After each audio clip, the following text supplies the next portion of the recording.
Iowa, how are we doing? Thank you for such a warm welcome. Special thanks for the AC/DC. No other way to start a town hall meeting. Very, very grateful to each of you for welcoming us from far West Texas, El Paso. I knew there would be somebody from El Paso here. Thank you. And thanks to all those who met with us ahead of time to make sure that we got a chance to see Iowa City, to have a very healthy meal at the Hamburg Inn, number 2. Thank you. On the way out, because I didn't want to do it before the meeting, we're going to have a pie shake for the road, so do not worry. I understand that Mayor Throgmorton is here. Mayor, anyhow, thank you. Whether you're here or not, just to get the word to the mayor. Congressman Dave Loebsack and his white terrier are here as well. Thank you for being here.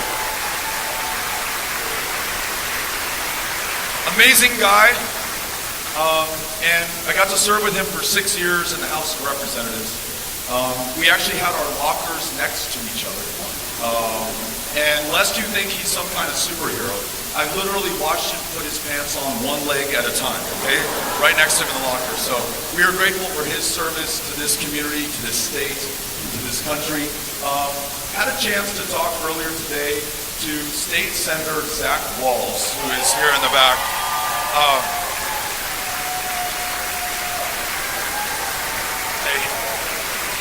Who was here as a student as recently as 2014 and is now serving in the state senate, where we expect nothing short of greatness. So Zach, thank you. Thank you very much for being here. It's a huge honor. And to my friend Matt, who I met in the men's room as we were washing hands, and he said, "Are you here to see Beto?" And I said, "Yes, I am." So thank you for being here. Thank you for being here. I was wearing the hat, you couldn't tell. So my friend Chris, with whom I've spent the last 8 days in the van and traveling and get to meet so many people across this country, so many amazing people here in Iowa, shared something with me this morning that was a little bit hard to believe. Although at this point, we should have to suspend disbelief when it comes to this president. He said that our country is full. Now what was he referring to? It's the fact that there are people who are willing to travel 2,000 miles on foot, sometimes, if they're lucky, atop a train, not inside in one of the seats, on the roof of that train, a train that is called the Beast, or La Bestia, that runs the length of Mexico up from the northern triangle countries of El Salvador and Honduras and Guatemala. Sometimes it's just the kids without their parents. Sometimes it is a young mother with her child. Now, what would compel you to put your 6-year-old in the hands of a smuggler, or send her out on her own, or take your life into your own hands to make this journey? My guess, if I put myself in their shoes, their thinking is that they had no other choice. There's no way to protect that child for whom they will do anything, just like I'll do anything for my kids, other than making that journey to this country, a country comprised of immigrants and refugees and asylum seekers from the world over. My community of El Paso happens to be one of the safest cities in the United States of America. 20 years running, 24% of those with whom I live were born in another country. And they chose us, and their very presence is our strength, is our success, and yes, is our security and our safety. But a president who has described Mexican immigrants as rapists and criminals, though the facts tell us that they commit violent crimes at a far lower rate than do those who are born in this country, who has described these asylum seekers that I just told you their story, has called them animals and an infestation. That's the word that the President of the United States used to describe human beings who are coming to this country. He tried to ban all Muslim travel to this country, as though Muslims somehow pose an inherent danger or risk to the United States, when in the history of modern Western civilization have we had a country that sought to ban or keep out all people of one religion. And then a week ago Saturday, I was making my formal announcement in downtown El Paso. Blocks from the stage on which I stood, there was a fence set up underneath one of the bridges that connect us to Ciudad Juarez and to Mexico. And behind that fence and the barbed wire were kids with their dads, with their moms, in the dirt. And indignity visited upon them, not unlike the cages we saw those kids trapped in after their moms had been deported back to the very countries from which they fled. The rhetoric and the language that we use in this country, there are practices and policies that follow that are tantamount to torture. And so when this president says that we are full, he threatens to close down our connection to Mexico, upon which farmers in this state depend for the trade that produces jobs and allows us to get what we grow out to markets all over the world, should take his words very seriously. I call your attention to another moment in American history. May 13, 1939, the St. Louis set sail from the port of Hamburg, Germany. More than 900 German, Jewish refugees aboard the St. Louis. Little kids, their moms, and their dads, setting sail for Cuba. And every member on that ship has a visa to be able to land and embark in Cuba to find safety from, in some cases, what will be certain death. But as they are crossing the Atlantic, Cuba changes its laws and no longer honor those visas, and only 20 of the more than 900 passengers aboard are allowed to disembark. So Captain Schroeder of the St. Louis set sail for the United States. It wasn't President Trump. In office at that time, it was Franklin Delano Roosevelt. And that president, in our country, and every single person who was alive at that time, because in a democracy, the people are the government is the people, did not allow the St. Louis to come into port, and Captain Schroeder even tried to run the St. Louis aground in Florida. But we sent out Coast Guard ships to prevent her from doing so. And so ultimately the St. Louis has to set sail back for Europe, where more than 250 of her passengers, kids, women, and children, would be murdered in death camps under the Third Reich. That story stays with us and stains our conscience every day that we are a country. We, the people of 2019, do not lay this problem at the feet of one man or one party. Because if we are this democracy, which we purport to be, it is on every single one of us. For as long as this persists, it is our responsibility. So not only must we never again separate another child from another mother or father who has brought them here, we must reunite every single one of them who has been separated. We must follow our own asylum laws, and we must use this as an opportunity for Democrats, Republicans, and independents alike to come together and rewrite our immigration laws in our own image, in Iowa City's image, in El Paso, Texas's image, in Storm Lake's image. These cities and communities and states, a country of people of the planet who come here together, a nation defined not by race or ethnicity, but on this ideal or this experiment by our ambitions and our aspirations for one another. We can begin by freeing every dreamer from any fear of deportation, by making them U.S. citizens here in their country. We could bring millions more out of the shadows so that they can contribute to their full potential. And then when we ask somebody to wait in line to come to this country, to work a job that no one born here is willing to work, to be with their family, their mother, their father, their immediate relative, we may not know that that line today stretches 20 years or longer in some cases. No Republican that I know thinks that's right. No Democrat that I know thinks that's right. We have an opportunity to fix this, but we cannot do it by half measure or with only half the country. To take all of us, regardless of party or any other difference that might otherwise divide us, to ensure we live up to our potential and to our promise.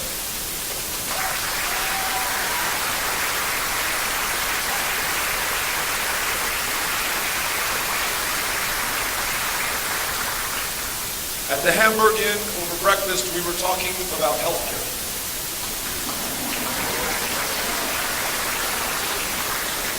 Eating not the healthiest meal I've ever had in my life while we were doing it. And when you think about it, just astounding that the wealthiest, the most powerful country on the face of the planet, the most powerful country that world history has ever known, has millions, tens of millions of our fellow citizens who cannot see a doctor, or take their child to a therapist, or get mental health care help when they need it to live to their full potential. That in the year 2019, too many of our fellow Americans will die of diabetes. And by the way, I just read an interesting story. I think the year was 1922. Canadian scientists came up with insulin, sold it to the University of Toronto for $3. $3 Canadian at that. With no expectation of royalties or rights or profit, they knew it was going to save lives. In the United States of America today, you have diabetics who are crowdsourcing the funding to be able to take that insulin. You have people who are rationing their insulin and dying of that disease. It's 100 years since we came up with the solution to that disease. People dying of the flu, consumed by curable cancers. It's not as though we don't have the resources or the medical technology or the medicines, because we do. We just lack the political will at this moment to come together for those who need our help right now.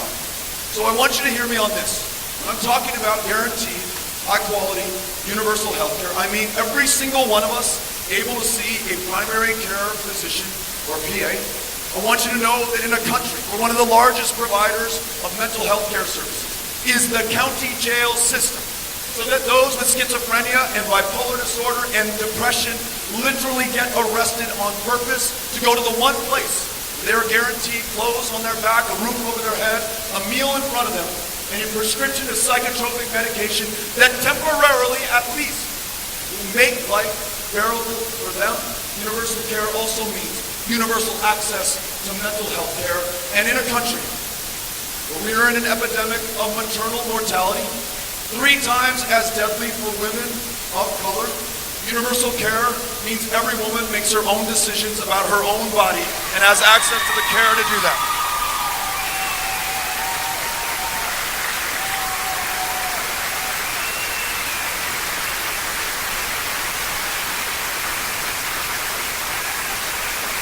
We were just able to sit down for a little while with some of the university Democrats, and one of the first questions asked of me, I see you back there, yes.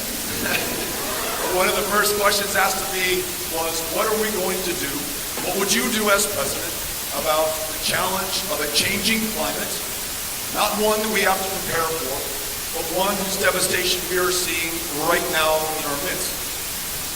This year, we saw 4 times the normal runoff in Missouri River Basin that produced the conditions that led to historic flooding.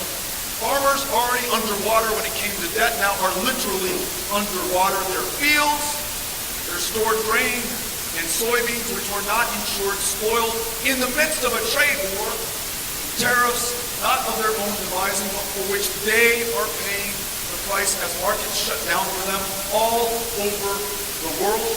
In fact, the runoff that we saw in Missouri River Basin is the greatest runoff that we have seen for as long as we've been keeping records about the Missouri River.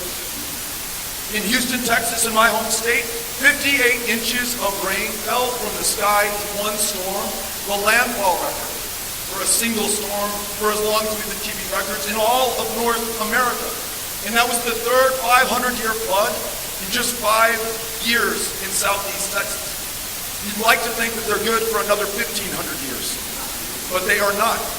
Because those scientists say that the 1 degree that this planet has warmed just since 1980 has produced these floods, these these devastating storms, the droughts through which so many of our farmers attempt to persist in growing our food and fiber that feeds and clothes not just this country, so much of the rest of the world, the wildfires raging in California, the civil wars in Syria precipitated by historic droughts that ancient civilization had never seen before. Climate change is happening right now, and it's going to become exponentially worse if we do nothing about it and allow this planet to warm yet another degree Celsius. Those same scientists say that we have little more than 10 years within which to act.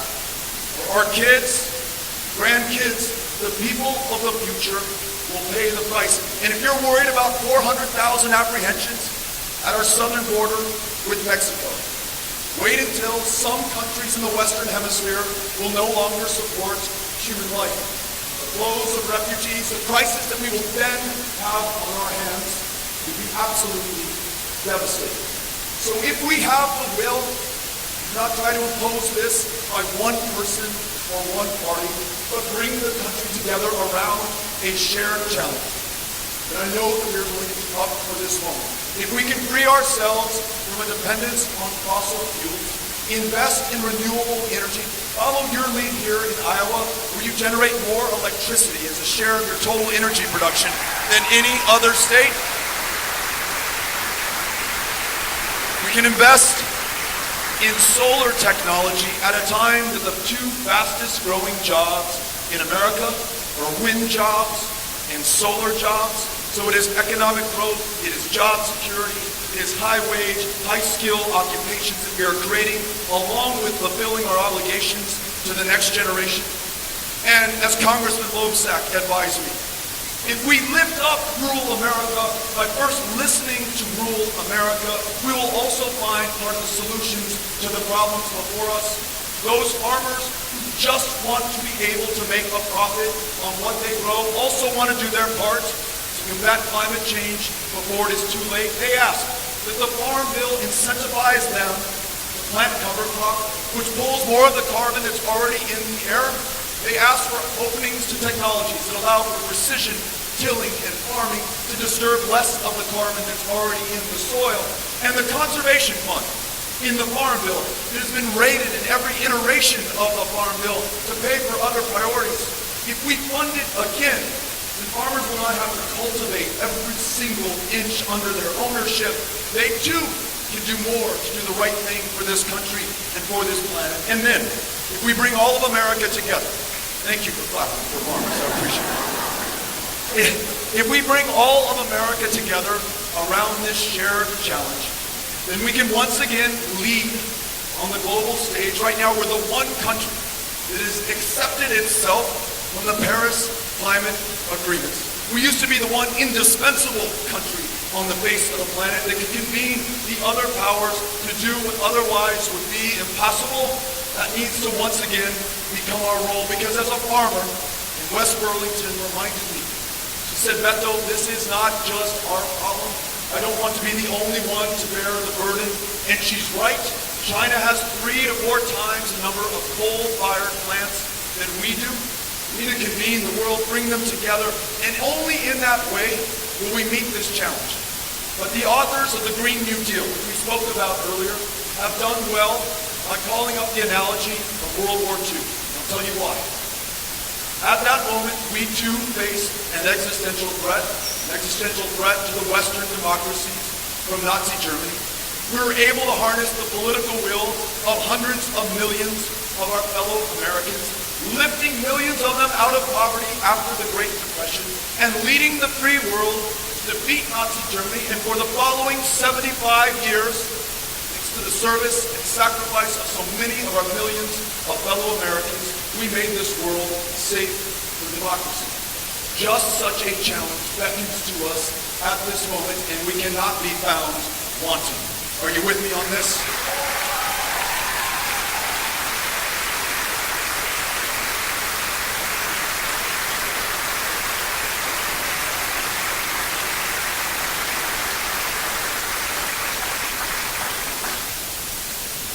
When I was going to college, I took out student loans every year. worked a work-study job, was a beneficiary of grants.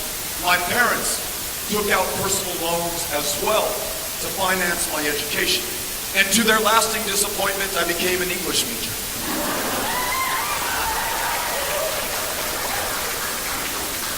My dad was like, why don't you want to become a doctor or an engineer or an accountant or do something meaningful with the sacrifice that we're making on your behalf?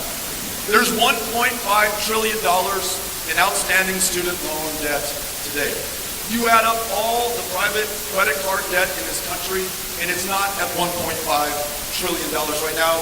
And as you probably know, and if you don't, I'm sorry to break it to you, it's the one kind of debt that you will never shake until you pay it off or until you're in the grave.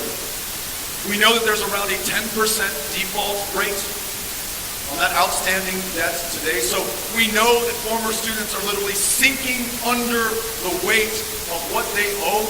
And if we think about it, why did they take on that debt in the first place? Not just to contribute more to their own success, but to teach our children in school, to take care of veterans at the VA, to be those engineers that I could never become for my dad, so that we have the experts on infrastructure projects that this country needs. We are $4 trillion short in infrastructure funding right now. What if we stop digging the hole and ensure that community college is free for anybody who wants to attend?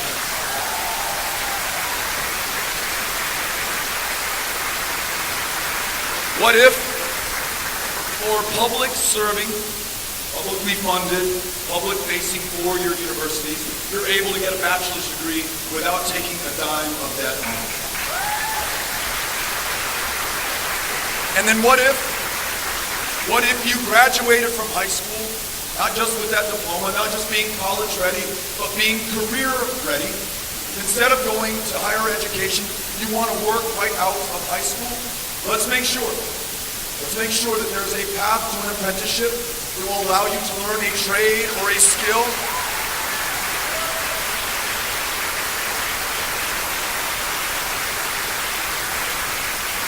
To work a strong union job, to make sure that you can earn a real paycheck, live with dignity, have purpose and function in your life and that of your community.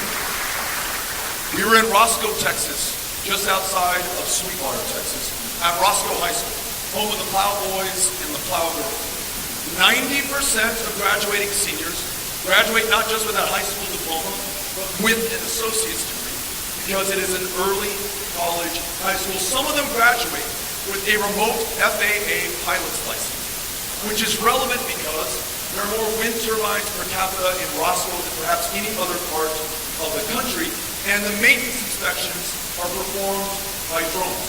And these 18 and 19-year-old women and men are flying those drones, high-value, high-wage, high-skilled jobs that are in demand. And you know what? Young people were bleeding out from Roscoe, Texas, and they were not coming home. That town was going to die. Now there are jobs where you graduate. You can stay there with your parents, contribute to the vitality and success of that community. And you want to know what made that possible? Those wind turbines that do not cause cancer.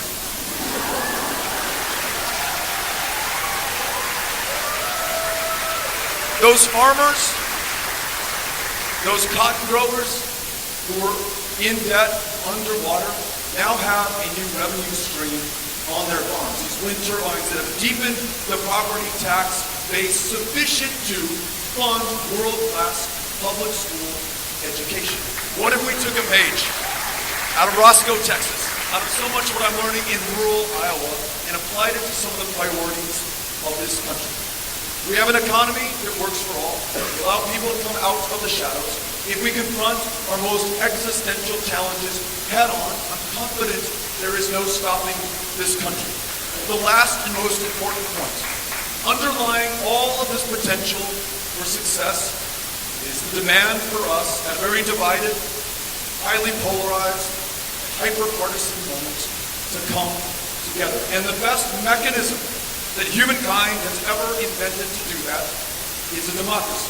But right now, our democratic institutions are corrupted and captured by corporations who can pay for access and outcomes, special interests, political action committees, at a time that the Supreme Court has decided that corporations are evil And money is speech, and corporations can spend unlimited amounts of money to purchase our democracy. We need to fix it before we can fix anything else. So here are my proposals.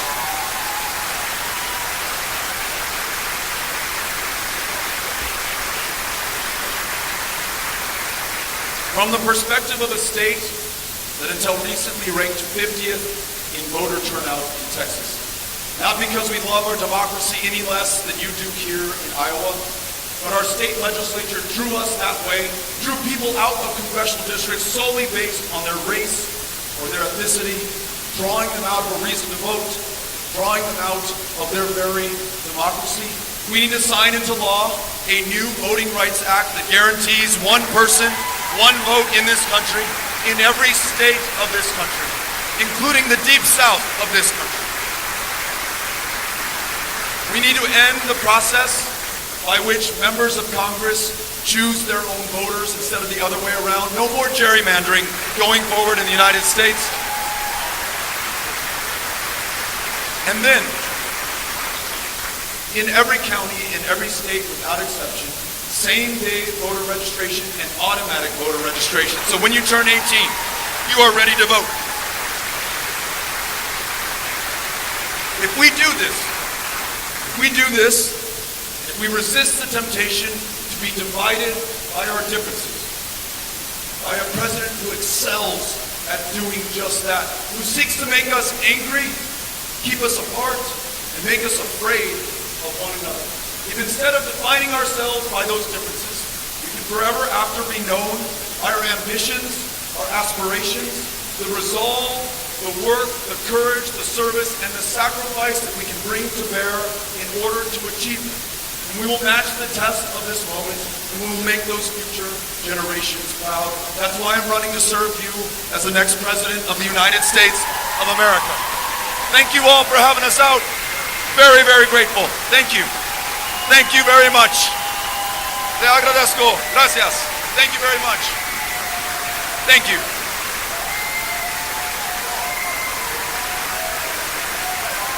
All right. Cynthia's got a microphone. If you have a comment, a question, a suggestion, an idea, she's going to bring that microphone around to you. We're going to try to get as many voices into the conversation. I'm here to listen and learn as well as introduce myself. So, thank you for being here. I'm very glad to meet you at last. But, I've been looking forward to it for a long time. I don't know how much you know about, my name is Pat Miner, by the way. And I live in Iowa City here. But I represent a large and growing constituency of Iowans and people across America who are concerned about the rights of the Palestinians. I don't know how much you know about that issue, but the Israelis are having an election next week, and as a result of that election, Netanyahu has gotten even stiffer. He said last night that he will annex the West Bank if he gets elected. And you might think that because they're having an election that there's some hope there, but the truth is that the two people who are running against him are even farther out. Aside from the two-state solution, which many activists think is no longer viable, what would a work campaign do for the Palestinian rights? Thank you for the question. So I think your characterization of Prime Minister Netanyahu is spot on. This is somebody who in a previous election warned that Arabs were coming to the polls. Racism. This is somebody who now no longer subscribes to a two-state solution and has vowed to annex the West Bank, which will make peace in the long term impossible. This is someone who has joined forces with far-right parties who are inherently racist in their speech and the way that they want to treat their fellow human beings in that part of the world. You also have on the other side of the line the Palestinian Authority, someone who has not also been faithful in pursuing peace. And the rhetoric that he uses encourages Mahmoud Abbas, the inability to bring his side to the table, to negotiate in good faith. If we truly care about the safety and the human dignity of every person in that region, Israeli or Palestinian, then we have to have a two-state solution. But that opportunity is quickly fading in the face of our inaction and some of what this administration has done to exacerbate some of those pre-existing conditions. I remember visiting the West Bank, going to Ramallah, going to Tel Aviv in Israel, meeting folks on both sides of the line, and a young Palestinian woman said, I could care less about a two-state solution or a one-state solution. I just want to be treated like a human being. I just want to have dignity. I don't want to have to go through a checkpoint and be patted down and be viewed as inherently a threat to other people. I just want to go to school like you're doing here. I just want to be able to work a job. I just want to be able to hold my head high. I don't think that's too much for her to ask. So if we are going to be an honest broker, we're going to have to hold people to account on both sides.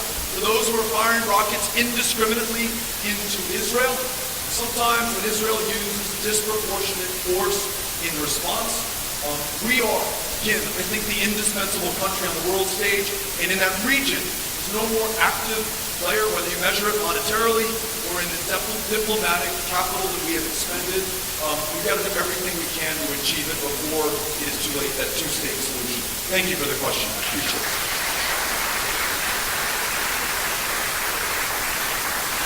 Hi, Beto. I'm Julie. I'm from Kansas City, Missouri, and I'm here with my daughter, Lily. She's on Team Beto already, but I'm looking at all the candidates, and since we're Iowa adjacent, I'm going to go and meet as many as I can. I need to hear from you, your elevator speech. What do you say to me to convince me, and once you've got me convinced, I can give that same speech to all my friends and everybody else. So let's get it. Pick a challenge: healthcare, immigration, climate, our economy. We are not going to meet this challenge and overcome this challenge unless we do it together. My campaign through Texas to every one of the 254 counties, the bluest places in Texas, the reddest places on the planet. You can see glowing from outer space as you orbit the Earth. We showed up everywhere, listened to everyone, both with the courage of our convictions. Here's what I believe, you're never going to change that about me, but also a willingness to listen and learn and see things from others' perspective. Though we did not win, there are two new members of Congress in Texas, both Democrats in long-held Republican seats. 17 African-American women just elected to judicial positions in Houston, Texas, literally changing the face of criminal justice. And so my pitch to you is I was able to run that campaign without compromising any of my values on a proud, progressive agenda, but I was able to draw in independents, Republicans, expand the number of Democrats who participated, and young people turned out at a 500% increase over the last midterm election because of the way that we campaigned. So hopefully, we've been able to demonstrate that we have the courage for our convictions, but also the ability to listen to, work with people, elevate the conversation, define us by our ambitions, and bring this divided country together around our shared challenges. Thank you. Appreciate that. Back here by the stage. She said, I've got some work to do, but I did get a thumbs up. All right, we're back here by the stage. By the stage. By the stage. Gotcha. Hi, Beto. My name's Heidi, and I'm a U.S. citizen. I'm born in California. 25 years ago, I moved to the Netherlands. I have health insurance. But I represent probably about 9 million U.S. citizens living overseas. And in 2011, the Tax and Jobs Act, FATCA, was put into play. And this has been having some pretty devastating effects on U.S. citizens living overseas, where we're denying financial services. Our mortgages are being called new. We have to sell our homes or renounce. And if we sell our homes, then any capital gains we have are taxed on this system. If you can navigate all that, then after I file taxes in the Netherlands and I pay my taxes there, I end up not owing taxes here. The Democrats Crowd survey says about 75% of U.S. citizens living abroad make less than family household income is less than 100K, so we don't owe any tax, but I still pay $3,000 a year to comply because the tax systems don't translate. So what I do to make it in my advantage in the Netherlands is I end up being punished in the U.S. and I can't walk too fast. And to renounce is also 3 years of tax compliance, $2,350. What are your thoughts about this? And we're 9 million people. We're 9 million people, and our voices aren't heard. We vote in every precinct across the U.S. We have one concern that's never heard because we're too scattered. Heidi, thank you for being here, and a couple thoughts, and then a request for you. One is that it's going to be hard to find somebody who thinks that our tax system today is fair to all concerned. It's going to be hard for the people of the future to believe that at a time that we were $21 trillion in debt, that we got a $2 million tax break that flowed disproportionately to corporations, many of whom had a hand in writing the new tax code, and to be already very wealthy in this country at a time of historic gulf between those who have and those who do not have, both in income and in wealth. Both for all the needs that we have here, and then for all of the working Americans who will actually see a net tax increase. It may be your case and the other 9 million expatriate Americans living overseas. So I want to make sure that we have a fair tax code, that we roll back the worst excesses of those Trump tax cuts. A corporate rate that went down from 35 to 21%, maybe shouldn't go all the way back up, but should go up maybe into the mid-20s, generating hundreds of billions of dollars that we can either apply to tax relief for others who need it or are working, or to investments in people and communities. When it comes to the specific issue of those 9 million Americans who are filing taxes abroad, I would love to have your help so that I can provide you a far more intelligent answer that is specific to your needs. It's not something that I have put much thinking into. It's not a question I've received at a town hall, but Heidi, if you're willing to work with me, I'd be willing to be guided by you. Deal? Yes, okay. Thank you, Heidi. To your left, underneath the flags on the other side. Here we go. There we go. Hi, Beto. Thanks for being here. Since you're at the university, I'd like to ask you a question I don't think you addressed previously that directly affects students. April is Sexual Assault Awareness Month, and on this campus, it's Sexual Assault Activism Month. Among undergraduate students, 1 out of 4 and 5 experience rape or sexual assault with physical force, violence, or incapacitation. Education Secretary Betsy DeVos has proposed changes in how to address sexual assault on campuses, and we're waiting for the final decision from the open comments period. Many are concerned with the changes proposed, including schools demanding clear and convincing evidence rather than preponderance of evidence of reported sexual assault, and requiring that complainants face cross-examination during campus hearings along with many others. What are your thoughts on Secretary DeVos's proposed changes? And if elected as president, what will you do to help prevent sexual assault on campuses and support survivors? Thank you for the question. Thank you for the question. Like you, I am concerned about the change in standards that might make it harder for people to come forward as we want them to do, both to make sure that justice is served in their individual cases, so that we as a society and as a country have a better understanding of how to prevent these kinds of attacks from happening in the future.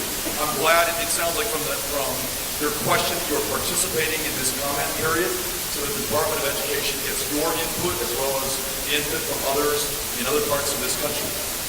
But I really want to guard against any diminishment in the standards that we have right now.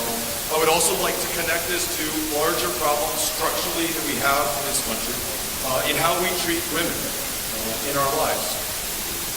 Iowa ranks, I believe, 36 in the disparity between what men are paid and what women are paid for working the same job. So equal pay for women is not just an economic justice argument, it's also a social justice argument because it informs how we treat women in our lives. I mentioned a maternal mortality crisis connected to the inability to provide access to family planning help or to any provider at all. It's also a means of demonstrating how we treat women and by extension their families.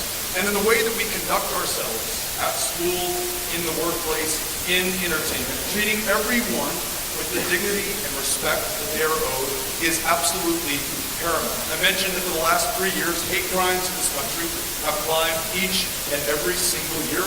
And it's a president who doesn't just describe immigrants, Muslims, and Nazis in the ways that I described earlier. It's a president who describes women in some of the terms that we should be ashamed of for any public leader, much less that person who holds the highest office in the land. So we have to restore some integrity, some trust, some respect, and some dignity to that office. Thank you for the question.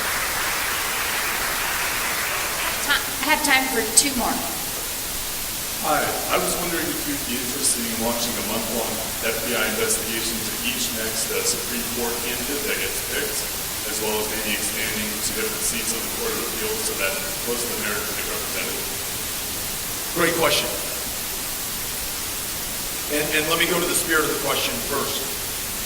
So these Supreme Court nominations, and if those nominees are confirmed, will decide issues that affect every one of our lives and the lives of our kids and the generations that follow. So I mentioned the 2010 Citizens United case that equated corporations and people money with speech. You also have a threat now against the 1973 decision, Roe versus Wade, guarantees a woman a right to an abortion. You have states like mine in Texas where it is legal to fire someone based on their sexual orientation. It is legal to deny someone the ability to adopt a child out of a foster care system because they are gay. So full civil rights for every American in a country that is so far from achieving them will ultimately depend on the composition of that Supreme Court.